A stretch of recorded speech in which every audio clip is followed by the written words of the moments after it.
Баршаңызға қайырлы күн достар, ұстаған оразаларыңыз қабыл болсын. Бүгін сіздермен бірге жасалу жолы өте оңай әрі қолжетімді синнабон булочкаларын рецептісімен бөліскім келіп отыр. Ендеше арнама тіркелмеген болсаңыздар тіркеліп, лайк басып, пікір қалдырып отыруды ұмытпаңыздар.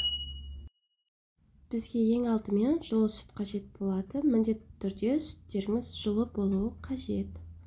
Содан соң 100 грамм қанттың 50 граммын ғана қосамыз. Жақсылап араластырамыз қант ерігенше. 1-1,5 шай қасық ашытқы қосатын боламыз. Міндетті түрде ашытқының мерзіміне қараңыздар. Ашылып мерзім өтіп кеткен ашытқы болса, көтерілмей қалуы мүмкін. Сондықтан жаңадан ашып жасағандарыңыз дұрыс. Бетін жауып, 10-15 минутқа қойып қоямыз. Ал оған дейін бөлек ыдысымызға 2 жұмыртқамызды салып, оның үстінен жаңағы 50 грамм қантымызды салып, жақсылап ерігенше араластырып аламыз.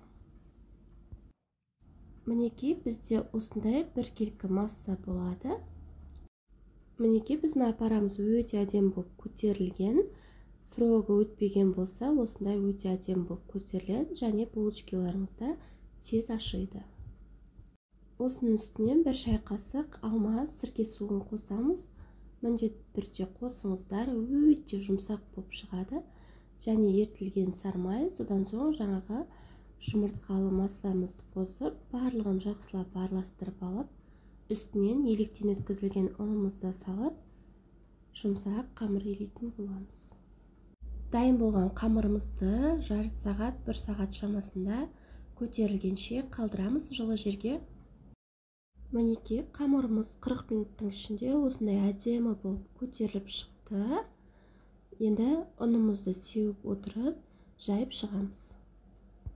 Орташа қалыңдықта жайылған қамырымыздың үстіне бөлме температурасындағы еріп тұрған сармайымызды жағып шығамыз. Міндетті түрде бөлме температурасында еруі қажет. Енді қантымызға магымызды араластырып, үстінен сеуіп шығамыз. Біздің отбасымызға корица ұнамағандықтан мен магпен жасадым. Егер сіздерге маг ұнамаса, тек қантпен жасасаңыздар да болады. Осылай орап алғаннан соң жібіміздің көмегімен кесіп шығамыз. Жіппен кессеңіздер өте тегіс біркелкі болып кесіледі. Бетін жауып жарты сағатқа қалдырамыз. Жарты сағаттан соң осындай әдемі болып көтеріліп шығады. Бетін жұмыртқамен біркелкі етіп, барлық жеріне жеткізіп, жағып шығамыз. Қызып тұрған 170 градус пешімізде қызарғанша жақсылап пісіріп алатын боламыз.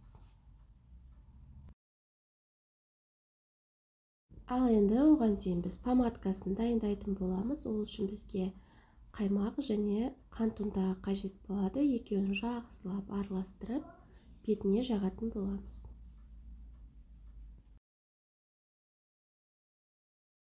Мінекей біздің булочкаларымыз өте әдемі болып қызарып, көтеріліп, пісіп шықты. Енді үстіне ыстық күйінде помадкаларын жағып шығамыз.